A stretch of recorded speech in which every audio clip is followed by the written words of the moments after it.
So I made it to Harvard.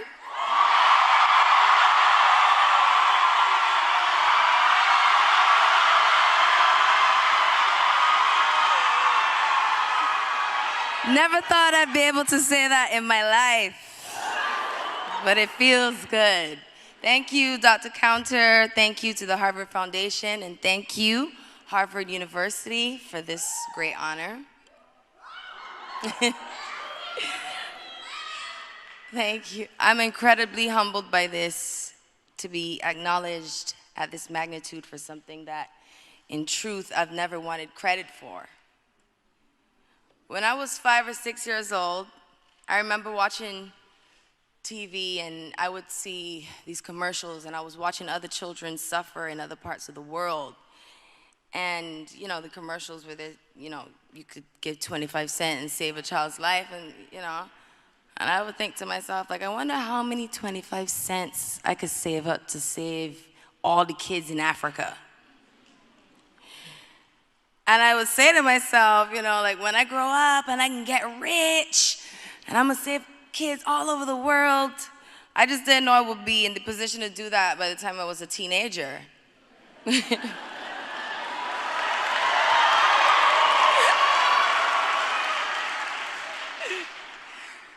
At 17, I started my career here in America. And by the age of 18, I started my first charity organization.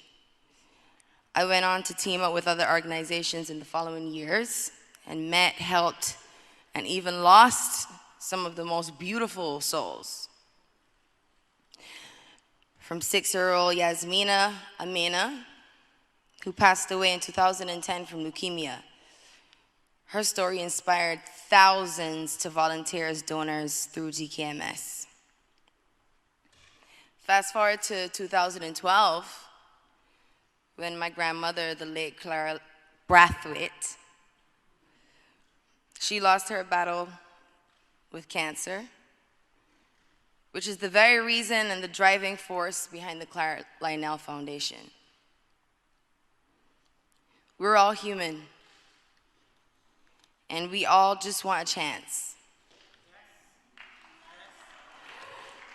A chance at life, a chance at an education, a chance at a future, really. And at CLF, our mission is to impact as many lives as possible. But it starts with just one. Just one. As I stare out into this beautiful room, I see optimism, I see hope, I see the future. I know that each and every one of you has the opportunity to help someone else. All you need to do is help one person, expecting nothing in return. To me, that is a humanitarian.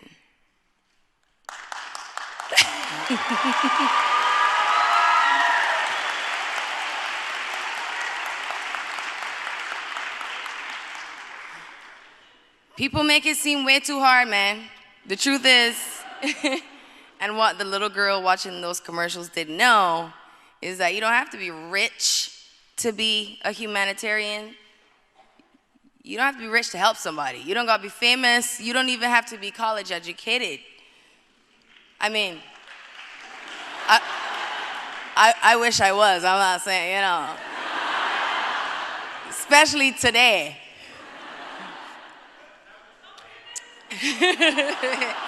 It's true, I might come back, but all right.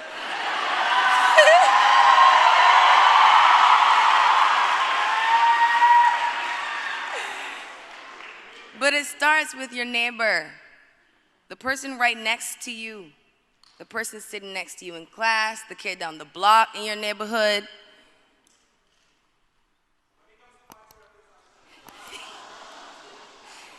You just do whatever you can to help in any way that you can. And today I want to challenge each of you to make a commitment to help one person, one organization, one situation that touches your heart. My grandmother always used to say, if you got $1, there's plenty to share. Thank you, ladies and gentlemen. It was my honor.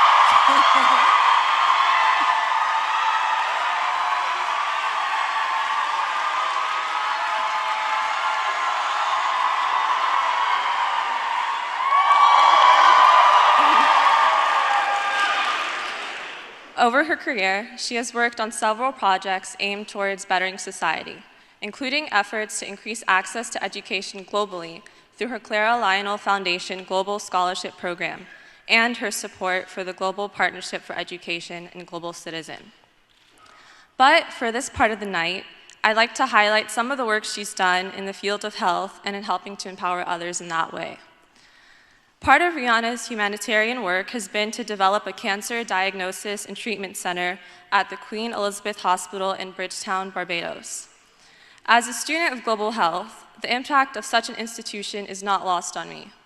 Too often, higher levels of medical care are inaccessible to the populations that need them, allowing individuals to unnecessarily suffer from preventable or treatable conditions. In my experience studying global health issues abroad in Western Kenya, for example, one of the greatest barriers to obtaining medical care was distance to the treatment centers that offered the needed care. During my time there, I remember learning the story of a woman who had lost her life during labor. She was being taken care of at a rural health clinic where typical labor procedures could be handled effectively. However, because of her specific complications, the type of care she needed was at a larger health center, which she couldn't reach in time. Fortunately, there are efforts locally and globally to tackle issues such as these.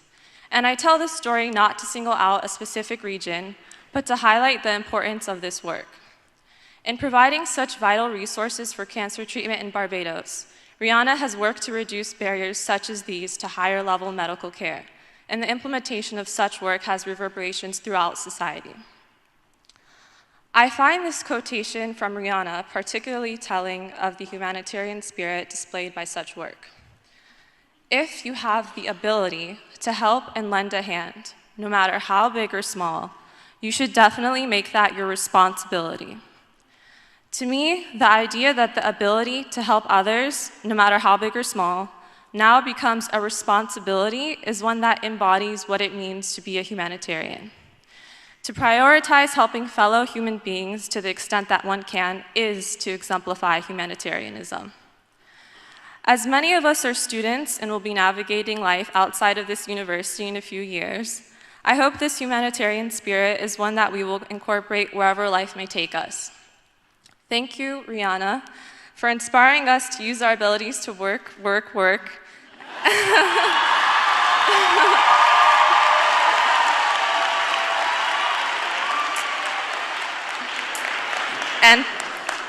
and to exercise these abilities in the service of others. Thank you.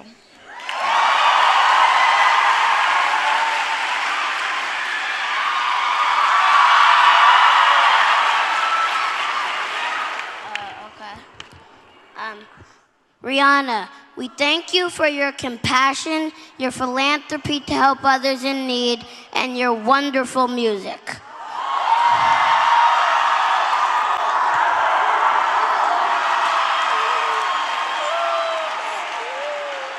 On behalf of the children of Cambridge, I present you these flowers as a token of our appreciation.